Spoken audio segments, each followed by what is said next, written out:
बोले अच्छा दिन आएगा। बोले আমার মন কি বাত সকালবেলায় মন কি বাত শুনেছেন? কোনো লাভ হয়েছে? মন কি বাত আমি জানি না ও স্ত্রীকে কেন ডিভোর্স করলো। ছেলে মেয়ে তো নাই, জানবে কি করে? সংসার তো করে নাই, সেটাও বা জানবে কি করে? মানুষের যে উপকার করে না, ভারতবর্ষের উপকার সে কি করে করবে? আজকে আপনাদের মামাটি মানুষের মুখ্যমন্ত্রী একের পর এক প্রকল্পের কথা যদি বলতে হয় রাত পেরিয়ে যাবে।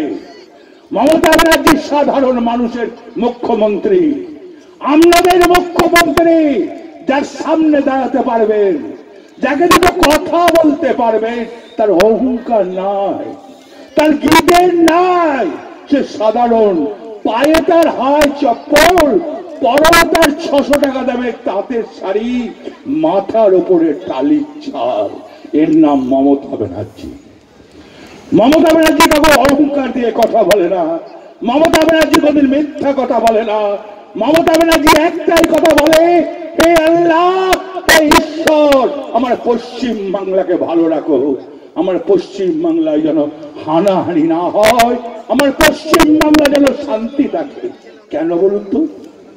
কেন আল্লাহ ঈশ্বরের কাছে দোয়া চায়? আর মোদি কি বলে? মোদি সকাল থেকে উঠে বলে, হে আল্লাহ, তোমাকে মানি না, হে ঈশ্বর, তোমাকে মানি না, আমি চাই দাঙ্গা। কিসের দাঙ্গা? লাগাতে পারবে না পশ্চিম বাংলায়।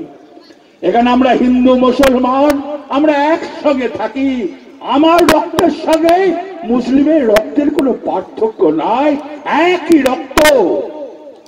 আমার রক্ত কাটলেও যা হবে, মুসলিমের রক্ত কাটলেও একই হবে।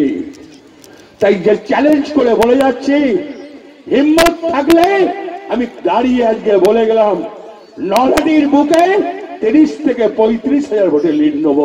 পারলে দেখিয়ে দাও মোদি, তোমাকে ভোট দেবে না মানুষ। তুমি মানুষের কোনো কাজ করো না, ভয় পাবেন না, কেউ যেন ভয় পেন না। ভয় পাওয়ার কোনো কারণ নয়, ন্যায্য দাঁড়িয়ে ভোট করবেন, মেয়েদের এগিয়ে দেবেন, মা বোনদের। মা বোনদের আমি একটা কথা বলি, আপনাদের জন্য মমতা ব্যানার্জি আছে, মমতা ব্যানার্জি আপনার পাশে থাকবে, আল্লাহ ঈশ্বর আপনাদের সঙ্গে আছে। 15ই বৈশাখ সকাল সকাল জোড়া ফুলে ভোট দেবেন। জয় হিন্দ, বন্দে মাতরম, মমতা ব্যানার্জি জিন্দাবাদ, তৃণমূল কংগ্রেস জিন্দাবাদ।